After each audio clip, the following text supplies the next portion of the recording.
11ನೆಯ ಅಧ್ಯಾಯ ವಿಶ್ವರೂಪ ದರ್ಶನ ಯೋಗ. ಅರ್ಜುನ ಹೇಳಿದನು, ನನ್ನನ್ನು ಅನುಗ್ರಹಿಸಲು ನೀನು ಮಾಡಿದ ಪರಮಗುಪ್ತ ಆಧ್ಯಾತ್ಮಿಕ ಉಪದೇಶದಿಂದ ನನ್ನ ಈ ಅಜ್ಞಾನವು ದೂರವಾಯಿತು. ಏಕೆಂದರೆ ಎಲೈ ಕಮಲನಯನನೇ, ನಾನು ನಿನ್ನಿಂದ ಪ್ರಾಣಿಗಳ ಉತ್ಪತ್ತಿ ಮತ್ತು ಪ್ರಳಯವನ್ನು ವಿಸ್ತಾರವಾಗಿ ಕೇಳಿರುವೆ. ಹಾಗೆಯೇ ನಿನ್ನ ಅವಿನಾಶಿ ಮಹಿಮೆಯನ್ನು ಕೇಳಿರುವೆ. ಎಲೈ ಪರಮೇಶ್ವರನೇ, ನೀನು ನನ್ನ ವಿಷಯದಲ್ಲಿ ಹೇಳಿದುದು ಸರಿಯಾಗಿಯೇ ಇದೆ. ಆದರೆ ಪುರುಷೋತ್ತಮ, ನಿನ್ನ ಜ್ಞಾನ, ಐಶ್ವರ್ಯ, ಶಕ್ತಿ, ಬಲ, ವೀರ್ಯ ಹಾಗೂ ತೇಜಸ್ಸಿನಿಂದ ಕೂಡಿದ ಈಶ್ವರೀ ಸ್ವರೂಪವನ್ನು ನಾನು ಪ್ರತ್ಯಕ್ಷವಾಗಿ ನೋಡಬಯಸುತ್ತೇನೆ. ಹೇ ಪ್ರಭು, ನಿನ್ನ ಆ ರೂಪವನ್ನು ನಾನು ನೋಡಬಲ್ಲೆ ಎಂದು ನಿನಗೆ ಅನಿಸಿದರೆ, ಎಲೈ ಯೋಗೇಶ್ವರ, ಆ ಅವಿನಾಶಿ ಸ್ವರೂಪವನ್ನು ನನಗೆ ದರ್ಶನ ಮಾಡಿಸು. ಭಗವಂತನು ಹೇಳಿದನು, ಎಲೈ ಪಾರ್ಥ, ಈಗ ನೀನು ನನ್ನ ನೂರಾರು ಸಾವಿರಾರು ನಾನಾ ಪ್ರಕಾರದ ಬಗೆ ಬಗೆಯ ಬಣ್ಣ ಮತ್ತು ಆಕಾರಗಳುಳ್ಳ ಅಲೌಕಿಕ ರೂಪಗಳನ್ನು ನೋಡುವೆ. ಎಲೈ ಭರತವಂಶಿ ಅರ್ಜುನ, ನನ್ನಲ್ಲಿ ಅತಿಥಿಯ 12 ಪುತ್ರರನ್ನು, 8 ವಸುಗಳನ್ನು, 11 ರುದ್ರರನ್ನು, 2 ಅಶ್ವಿನಿ ದೇವತೆಗಳನ್ನು ಮತ್ತು 49 ದುರುದ್ಗಣರನ್ನು, ಹಾಗೆಯೇ ಈ ಹಿಂದೆ ನೋಡದಿರುವ ಆಶ್ಚರ್ಯಮಯ ರೂಪಗಳನ್ನು ನೋಡು. ಎಲೈ ಅರ್ಜುನನೇ, ಈಗ ಈ ನನ್ನ ಶರೀರದಲ್ಲಿ ಒಂದೆಡೆ ಸ್ಥಿತವಾಗಿರುವ ಚರಾಚರ ಸಹಿತ ಸಂಪೂರ್ಣ ಜಗತ್ತನ್ನು ನೋಡು. ಹಾಗೆಯೇ ಇನ್ನು ಏನೇನನ್ನು ನೋಡಲು ಇಚ್ಛಿಸುವೆಯೋ ಅದನ್ನೂ ನೋಡು. ಆದರೆ ನೀನು ನನ್ನನ್ನು ಈ ನಿನ್ನ ಚರ್ಮ ಚಕ್ಷುಗಳಿಂದ ಖಂಡಿತವಾಗಿ ನೋಡಲಾರೆ. ಆದ್ದರಿಂದ ನಾನು ನಿನಗೆ ದಿವ್ಯ ದೃಷ್ಟಿಯನ್ನು ಕೊಡುತ್ತೇನೆ. ಆದ್ದರಿಂದ ನೀನು ನನ್ನ ಈಶ್ವರೀ ಯೋಗ ಶಕ್ತಿಯನ್ನು ನೋಡು. ಸಂಜಯನು ಹೇಳಿದನು, ಎಲೈ ಮಹಾರಾಜ, ಮಹಾಯೋಗೇಶ್ವರನಾದ ಮತ್ತು ಎಲ್ಲ ಪಾಪಗಳನ್ನು ನಾಶ ಮಾಡುವ ಭಗವಂತನು ಹೀಗೆ ಹೇಳಿ ಅರ್ಜುನನಿಗೆ ಪರಮ ಐಶ್ವರ್ಯಯುಕ್ತ ತನ್ನ ದಿವ್ಯ ಸ್ವರೂಪವನ್ನು ತೋರಿಸಿದನು. ಅನೇಕ ಮುಖಗಳು ಮತ್ತು ಕಣ್ಣುಗಳಿಂದ ಕೂಡಿದ ಅನೇಕ ಅದ್ಭುತ ದರ್ಶನಗಳುಳ್ಳ ಅನೇಕ ಬಗೆಯ ದಿವ್ಯವಾದ ಭೂಷಣಗಳಿಂದ ಅಲಂಕೃತನಾದ ಅನೇಕ ವಿಧವಾದ ದಿವ್ಯ ಶಸ್ತ್ರಗಳನ್ನು ಧರಿಸಿರುವ, ದಿವ್ಯ ಮಾಲೆ ಮತ್ತು ವಸ್ತ್ರಗಳನ್ನು ಧರಿಸಿದ, ಹಾಗೆಯೇ ದಿವ್ಯವಾದ ಗಂಧವನ್ನು ಪೂಸಿಕೊಂಡಿರುವ, ಎಲ್ಲ ಪ್ರಕಾರದ ಆಶ್ಚರ್ಯಗಳಿಂದ ಒಳಗೊಂಡ ಅನಂತ ಸ್ವರೂಪ, ಎಲ್ಲ ಕಡೆ ಮುಖಗಳುಳ್ಳ ವಿರಾಟ್ ಸ್ವರೂಪಿಯಾದ ಪರಮದೇವ ಪರಮೇಶ್ವರನನ್ನು ಅರ್ಜುನನು ನೋಡಿದನು. ಆಕಾಶದಲ್ಲಿ ಸಾವಿರಾರು ಸೂರ್ಯರು ಒಮ್ಮೆಲೆ ಉದಯಿಸುವುದರಿಂದ ಉಂಟಾಗುವ ಪ್ರಕಾಶವೂ ಕೂಡ ವಿಶ್ವರೂಪಿ ಪರಮಾತ್ಮನ ಪ್ರಕಾಶಕ್ಕೆ ಸಮಾನವಾಗಲಾರದು. ಪಾಂಡುಪುತ್ರನಾದ ಅರ್ಜುನನು ಆಗ ಅನೇಕ ಪ್ರಕಾರದಿಂದ ವಿಭಕ್ತವಾದ ಸಮಸ್ತ ಜಗತ್ತನ್ನು ದೇವನಾದ ಭಗವಾನ್ ಶ್ರೀಕೃಷ್ಣನ ಶರೀರದಲ್ಲಿ ಒಂದೆಡೆ ಇರುವಂತೆ ನೋಡಿದನು. ಇದಾದ ಬಳಿಕ ಆಶ್ಚರ್ಯಚಕಿತನಾದ ಮತ್ತು ಪುಳಕಿತ ಗಾತ್ರನಾದ ಅರ್ಜುನನು ಪ್ರಕಾಶಮಯ ವಿಶ್ವರೂಪ ಪರಮಾತ್ಮನಿಗೆ ಶ್ರದ್ಧಾ ಭಕ್ತಿ ಸಹಿತ ಶಿರಬಾಗಿ ನಮಸ್ಕರಿಸಿ ಕೈ ಮುಗಿದುಕೊಂಡು ಸ್ತುತಿಸತೊಡಗಿದನು. ಅರ್ಜುನನು ಹೇಳಿದನು, ಹೇ ದೇವ, ನಾನು ನಿನ್ನ ಶರೀರದಲ್ಲಿ ಸಂಪೂರ್ಣ ದೇವತೆಗಳನ್ನು, ಹಾಗೆಯೇ ಜೀವಿಗಳ ಸಮುದಾಯಗಳನ್ನು, ಕಮಲಾಸನ ಸ್ಥಿತನಾದ ಬ್ರಹ್ಮದೇವರನ್ನು, ಮಹಾದೇವನನ್ನು ಹಾಗೂ ಸಮಸ್ತ ಋಷಿಗಳನ್ನು, ದಿವ್ಯವಾದ ಸರ್ಪಗಳನ್ನು ನೋಡುತ್ತಿದ್ದೇನೆ. ಹೇ ಸಮಸ್ತ ವಿಶ್ವದೊಡೆಯನೇ, ನಿನಗೆ ಅನೇಕ ಭುಜಗಳು, ಉದರಗಳು, ಮುಖಗಳು, ಕಣ್ಣುಗಳು ಇರುವಂತೆಯೂ ಹಾಗೆಯೇ ಎಲ್ಲ ಕಡೆಗಳಿಂದ ಅನಂತ ರೂಪವುಳ್ಳವನಾಗಿ ನೋಡುತ್ತಿರುವೆ. ಹೇ ವಿಶ್ವರೂಪಿಯೇ, ನಿನ್ನ ಅಂತ್ಯವಾಗಲಿ ಮಧ್ಯವಾಗಲಿ ಆದಿಯಾಗಲಿ ನನಗೆ ಕಾಣಬರುವುದಿಲ್ಲ. ಮುಕುಟದಿಂದ ಅಲಂಕೃತನಾಗಿ, ಗದಾಧಾರಿಯಾಗಿ, ಚಕ್ರಪಾಣಿಯಾಗಿ, ಹಾಗೆಯೇ ಎಲ್ಲ ಕಡೆಗಳಿಂದ ಪ್ರಕಾಶಮಾನ ತೇಜ ಪೂಜನಂತೆಯೂ ಪ್ರಜ್ವಲಿಸುವ ಅಗ್ನಿ ಮತ್ತು ಸೂರ್ಯನಂತೆ ಜ್ಯೋತಿರ್ಯುಕ್ತನು, ನೋಡಲು ಕಷ್ಟ ಸಾಧ್ಯನಾದ ಹಾಗೂ ಎಲ್ಲ ದೃಷ್ಟಿಗಳಿಂದ ಅಪ್ರಮೇಯ ಸ್ವರೂಪಿ ನಿನ್ನನ್ನು ನಾನು ನೋಡುತ್ತಿದ್ದೇನೆ. ನೀನೇ ತಿಳಿಯಲು ಯೋಗ್ಯನಾದ ಪರಬ್ರಹ್ಮ ಪರಮಾತ್ಮನಾಗಿರುವೆ. ನೀನೇ ಈ ಜಗತ್ತಿನ ಪರಮಾಶ್ರಯನಾಗಿರುವೆ. ನೀನೇ ಅನಾದಿ ಧರ್ಮದ ರಕ್ಷಕನಾಗಿದ್ದೀಯೇ ಹಾಗೂ ನೀನೇ ಅವಿನಾಶಿ ಸನಾತನ ಪುರುಷನಾಗಿರುವೆ ಎಂದು ನನಗೆ ಅನಿಸುತ್ತದೆ. ನಿನ್ನನ್ನು ಆದಿ ಮಧ್ಯ ಅಂತ್ಯರಹಿತನನ್ನಾಗಿ, ಅನಂತ ಸಾಮರ್ಥ್ಯ ಹೊಂದಿದ ಅನೇಕ ಬಾಹುಗಳಿಂದ ಕೂಡಿದ ಸೂರ್ಯ ಚಂದ್ರರೇ ನೇತ್ರಗಳುಳ್ಳ ಪ್ರಜ್ವಲಿತ ಅಗ್ನಿಯಂತೆ ಮುಖವುಳ್ಳವನಾಗಿ ಮತ್ತು ನಿನ್ನ ತೇಜಸ್ಸಿನಿಂದ ಈ ಜಗತ್ತನ್ನು ಬೆಳಗುವವನಾಗಿ ನಾನು ನೋಡುತ್ತೇನೆ.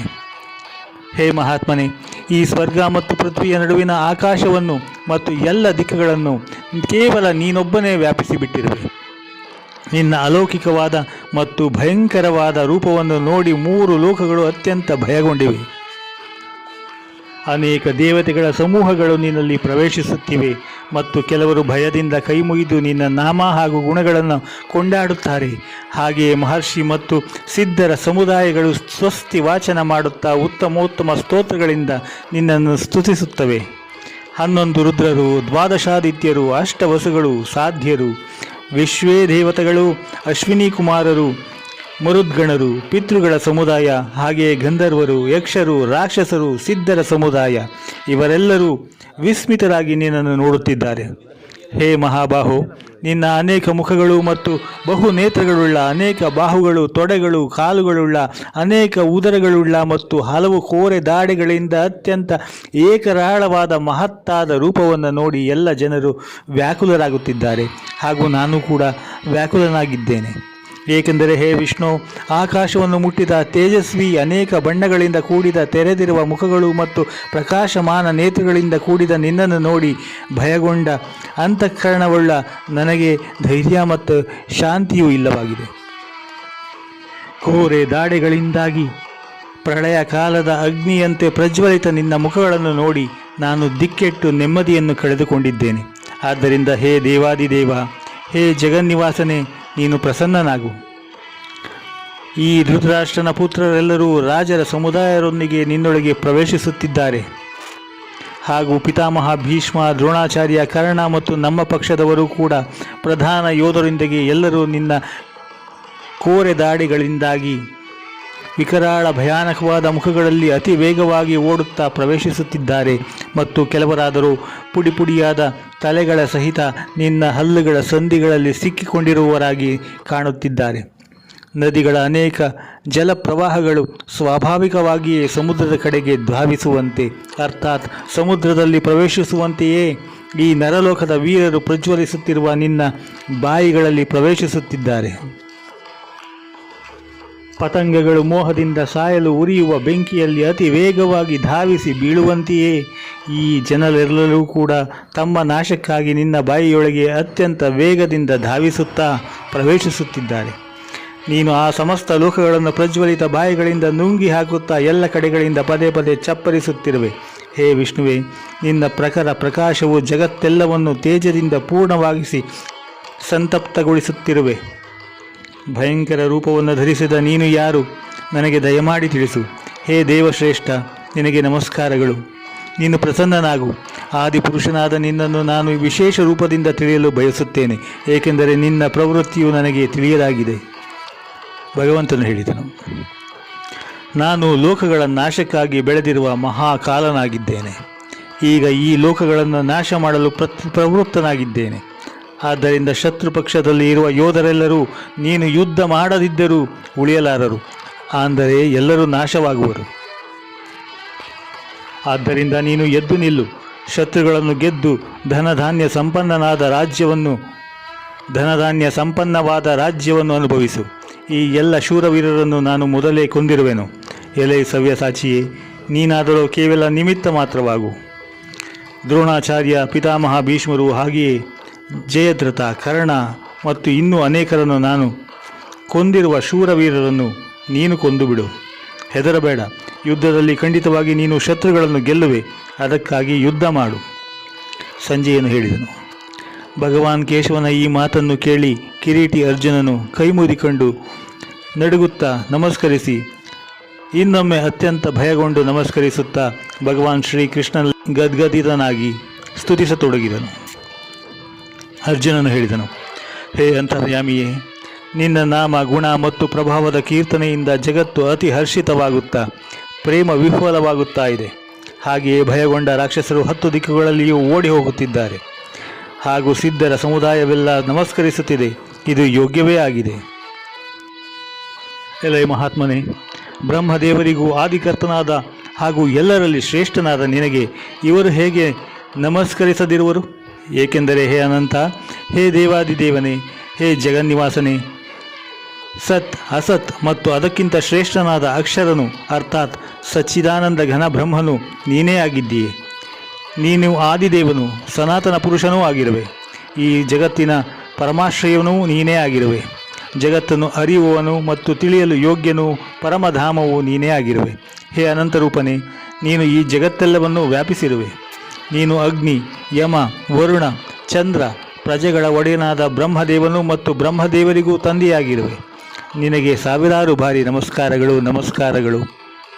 ನಿನಗೆ ಇನ್ನೂ ಪದೇ ಪದೇ ನಮಸ್ಕಾರಗಳು, ನಮಸ್ಕಾರಗಳು. ಹೇ ಅನಂತ ಸಾಮರ್ಥ್ಯವುಳ್ಳವನೇ, ನಿನಗೆ ಮುಂದಿನಿಂದ ಹಾಗೂ ಹಿಂದಿನಿಂದ ನಮಸ್ಕಾರಗಳು. ಹೇ ಸರ್ವಾತ್ಮನೇ, ನಿನಗೆ ಎಲ್ಲ ಕಡೆಗಳಿಂದ ನಮಸ್ಕಾರವಿರಲಿ, ಏಕೆಂದರೆ ಅನಂತ ಪರಾಕ್ರಮಶಾಲಿಯಾದ ನೀನು ಎಲ್ಲ ಜಗತ್ತನ್ನು ವ್ಯಾಪಿಸಿಕೊಂಡಿರುವೆ. ಆದ್ದರಿಂದ ನೀನೇ ಸರ್ವರೂಪನಾಗಿರುವೆ. ಹೇ ಪರಮೇಶ್ವರನೇ, ನಿನ್ನ ಈ ಪ್ರಭಾವವನ್ನು ತಿಳಿಯದೆ ನೀನು ನನಗೆ ಮಿತ್ರನಾಗಿದ್ದೀಯೇ ಎಂದು ತಿಳಿದು ಪ್ರೇಮದಿಂದ ಅಥವಾ ಪ್ರಮಾದದಿಂದ ನಾನು ಹೇ ಕೃಷ್ಣ, ಹೇ ಯಾದವ, ಹೇ ಸಖನೆ ಈ ಪ್ರಕಾರವಾಗಿ ತಿಳಿಯದೆ ಯೋಚಿಸದೆ ಹಠಾತ್ತನೆ ಹೇಳಿರುವೆ. ಹಾಗೂ ಹೇ ಅಚ್ಯುತ, ನಾನು ವಿನೋದಕ್ಕಾಗಿ ವಿಹಾರ, ಶಯ್ಯೆ, ಆಸನ, ಭೋಜನಾದಿಗಳಲ್ಲಿ ಒಬ್ಬನಿದ್ದಾಗ ಅಥವಾ ಮಿತ್ರ ಸಮ್ಮುಖದಲ್ಲಿ ನಿನ್ನನ್ನು ಅಪಮಾನಿಸಿರುವೆನು. ಇವೆಲ್ಲ ಅಪರಾಧಗಳಿಗಾಗಿ ಅಚಿಂತ್ಯ ಪ್ರಭಾವಶಾಲಿಯಾದ ನಿನ್ನಲ್ಲಿ ನಾನು ಕ್ಷಮೆಯನ್ನು ಬೇಡುತ್ತಿರುವೆನು. ನೀನು ಚರಾಚರ ಜಗತ್ತಿನ ಜನಕನಾಗಿರುವೆ. ಹಾಗೆಯೇ ಸರ್ವಶ್ರೇಷ್ಠ ಗುರು ಮತ್ತು ಅತ್ಯಂತ ಪೂಜನೀಯನಾಗಿರುವೆ. ಅನುಪಮ ಪ್ರಭಾವವುಳ್ಳವನೇ, 3 ಲೋಕಗಳಲ್ಲಿ ನಿನಗೆ ಸರಿಸಮಾನರು ಯಾರೂ ಇಲ್ಲ. ಹಾಗಿರುವಾಗ ಹೆಚ್ಚಿನವರು ಹೇಗೆ ಇರಬಲ್ಲರು? ಆದುದರಿಂದ ಪ್ರಭುವೇ, ನನ್ನ ದೇಹವನ್ನು ನಿನ್ನ ಚರಣಗಳಲ್ಲಿ ಅರ್ಪಿಸಿ ನಮಸ್ಕರಿಸುತ್ತಾ ಸ್ತುತಿಸಲು ಯೋಗ್ಯನಾದ ಒಡೆಯ ನೀನು ಪ್ರಸನ್ನನಾಗೆಂದು ಪ್ರಾರ್ಥಿಸುತ್ತೇನೆ. ಹೇ ದೇವ, ತಂದೆಯು ಮಗನ, ಸ್ನೇಹಿತನು ಮಿತ್ರನ, ಪತಿಯು ತನ್ನ ಪ್ರಿಯತಮ ಪತ್ನಿಯ ಅಪರಾಧಗಳನ್ನು ಸಹಿಸುವಂತೆ ನೀನು ನನ್ನ ಅಪರಾಧಗಳನ್ನು ಸಹಿಸಲು ಯೋಗ್ಯನಾಗಿರುವೆ. ನಾನು ಮೊದಲು ಎಂದೂ ನೋಡದಿದ್ದ ಈ ಆಶ್ಚರ್ಯಕರ ರೂಪವನ್ನು ನೋಡಿ ಆನಂದಿತನಾಗಿದ್ದೇನೆ ಮತ್ತು ನನ್ನ ಮನಸ್ಸು ಭಯದಿಂದ ಅತ್ಯಂತ ವ್ಯಾಕುಲವಾಗುತ್ತಿದೆ. ಅದಕ್ಕಾಗಿ ನೀನು ಆ ಚತುರ್ಭುಜ ವಿಷ್ಣು ರೂಪವನ್ನೇ ನನಗೆ ತೋರಿಸು. ಹೇ ದೇವೇಶ, ಹೇ ಜಗನ್ನಿವಾಸ, ಪ್ರಸನ್ನನಾಗು. ಮುಕುಟವನ್ನು ಧರಿಸಿದ, ಗದೆ ಮತ್ತು ಚಕ್ರವನ್ನು ಕೈಯಲ್ಲಿ ಹಿಡಿದ ನಿನ್ನ ಹಿಂದಿನ ರೂಪವನ್ನೇ ನಾನು ನೋಡಲು ಬಯಸುತ್ತಿರುವೆನು. ಆದ್ದರಿಂದ ಹೇ ವಿಶ್ವರೂಪಿಯೇ, ಹೇ ಸಹಸ್ರಬಾಹೋ, ನೀನು ಅದೇ ಚತುರ್ಭುಜ ರೂಪದಿಂದ ಪ್ರಕಟನಾಗು. ಭಗವಂತನು ಹೇಳಿದನು, ಎಲೆ ಅರ್ಜುನ, ನಿನ್ನ ಮೇಲೆ ಅನುಗ್ರಹ ತೋರಲು ನಾನು ನನ್ನ ಯೋಗಶಕ್ತಿಯ ಪ್ರಭಾವದಿಂದ ಪರಮ ತೇಜೋಮಯ, ಎಲ್ಲರ ಆದಿಯಾದ ಅಸೀಮವಾದ ವಿರಾಟ್ ರೂಪವನ್ನು ನಿನಗೆ ತೋರಿದ್ದೇನೆ. ಅದನ್ನು ನೀನಲ್ಲದೆ ಬೇರೆ ಯಾರೂ ಹಿಂದೆ ನೋಡಿರಲಿಲ್ಲ. ಎಲೆ ಅರ್ಜುನನೇ, ಮನುಷ್ಯ ಲೋಕಗಳಲ್ಲಿ ಇಂತಹ ವಿಶ್ವರೂಪವುಳ್ಳ ನನ್ನನ್ನು ನೀನಲ್ಲದೆ ದೇವಾಧ್ಯಯನದಾಗಲಿ, ಯಜ್ಞಗಳಿಂದಾಗಲಿ, ದಾನದಿಂದಾಗಲಿ, ವೈದಿಕ ಕರ್ಮಗಳಿಂದಾಗಲಿ, ಉಗ್ರವಾದ ತಪಸ್ಸಿನಿಂದಾಗಲಿ ಬೇರೆ ಯಾರೂ ನೋಡಲು ಶಕ್ಯವಿಲ್ಲ. ನನ್ನ ಈ ಭಯಂಕರ ರೂಪವನ್ನು ನೋಡಿ ನೀನು ಭಯಪಡಬೇಡ ಅಥವಾ ಮೂಢಭಾವವನ್ನು ಹೊಂದಬೇಡ. ನೀನು ಭಯರಹಿತನಾಗಿ ಪ್ರೀತಿಯುಕ್ತ ಮನಸ್ಸಿನಿಂದ ನನ್ನ ಅದೇ ಶಂಖ, ಚಕ್ರ, ಗದಾ ಪದ್ಮಗಳನ್ನು ಧರಿಸಿದ ಚತುರ್ಭುಜ ರೂಪವನ್ನು ಪುನಃ ನೋಡು. ಸಂಜಯನು ಹೇಳಿದನು. ಭಗವಾನ್ ವಾಸುದೇವನು ಅರ್ಜುನನಲ್ಲಿ ಹೀಗೆ ಹೇಳಿ ಮತ್ತೆ ತನ್ನ ಚತುರ್ಭುಜ ರೂಪವನ್ನು ತೋರಿದನು ಮತ್ತು ಪುನಃ ಮಹಾತ್ಮ ಶ್ರೀಕೃಷ್ಣನು ಸೌಮ್ಯ ರೂಪವನ್ನು ಧರಿಸಿ ಭಯಗ್ರಸ್ತನಾದ ಅರ್ಜುನನಿಗೆ ಧೈರ್ಯ ತುಂಬಿದನು. ಅರ್ಜುನನು ಹೇಳಿದನು, ಹೇ ಜನಾರ್ದನ, ನಿನ್ನ ಈ ಅತಿಶಯ ಶಾಂತವಾದ ಮನುಷ್ಯ ರೂಪವನ್ನು ನೋಡಿ ಈಗ ನನ್ನ ಮನಸ್ಸು ಸ್ಥಿರವಾಗಿ ನಾನು ಸ್ವಾಭಾವಿಕ ಸ್ಥಿತಿಯನ್ನು ಹೊಂದಿರುವೆನು. ಭಗವಂತನು ಹೇಳಿದನು, ಅರ್ಜುನ, ನೀನು ನೋಡಿದ ಈ ಚತುರ್ಭುಜ ರೂಪದ ದರ್ಶನವು ತುಂಬ ದುರ್ಲಭವಾಗಿದೆ. ದೇವತೆಗಳು ಕೂಡ ಸದಾಕಾಲ ಈ ರೂಪದ ದರ್ಶನಕ್ಕಾಗಿ ಆಸೆ ಪಡುತ್ತಾರೆ. ನೀನು ನೋಡಿದ ಇಂತಹ ಈ ಚತುರ್ಭುಜ ರೂಪವನ್ನು ವೇದಗಳು ತಪಸ್ಸು, ದಾನದಿಂದ ಮತ್ತು ಯಜ್ಞದಿಂದ ದರ್ಶಿಸಲಾಗುವುದಿಲ್ಲ. ಆದರೂ ಎಲೈ ಪರಂತಪ ಅರ್ಜುನ, ಅನನ್ಯ ಭಕ್ತಿಯಿಂದ ಇಂತಹ ಚತುರ್ಭುಜ ರೂಪವುಳ್ಳ ನನ್ನನ್ನು ಪ್ರತ್ಯಕ್ಷವಾಗಿ ನೋಡಲು, ತತ್ವದಿಂದ ತಿಳಿಯಲು, ಹಾಗೆಯೇ ಪ್ರವೇಶಿಸಲು ಅರ್ಥಾತ್ ನನ್ನೊಳಗೆ ಐಕ್ಯವಾಗಲು ಶಕ್ಯವಾಗಿದೆ. ಎಲೈ ಅರ್ಜುನ, ಕೇವಲ ನನಗಾಗಿಯೇ ಸಮಸ್ತ ಕರ್ತವ್ಯ ಕರ್ಮಗಳನ್ನು ಮಾಡುವ, ನನ್ನಲ್ಲಿ ಪರಾಯಣನಾದ, ನನ್ನ ಭಕ್ತನಾದ, ಆಸಕ್ತಿ ರಹಿತನಾದ ಮತ್ತು ಸರ್ವ ಪ್ರಾಣಿಗಳಲ್ಲಿ ವೈರಭಾವ ರಹಿತನಾದ ಅನನ್ಯ ಭಕ್ತನು ನನ್ನನ್ನೇ ಹೊಂದುತ್ತಾನೆ.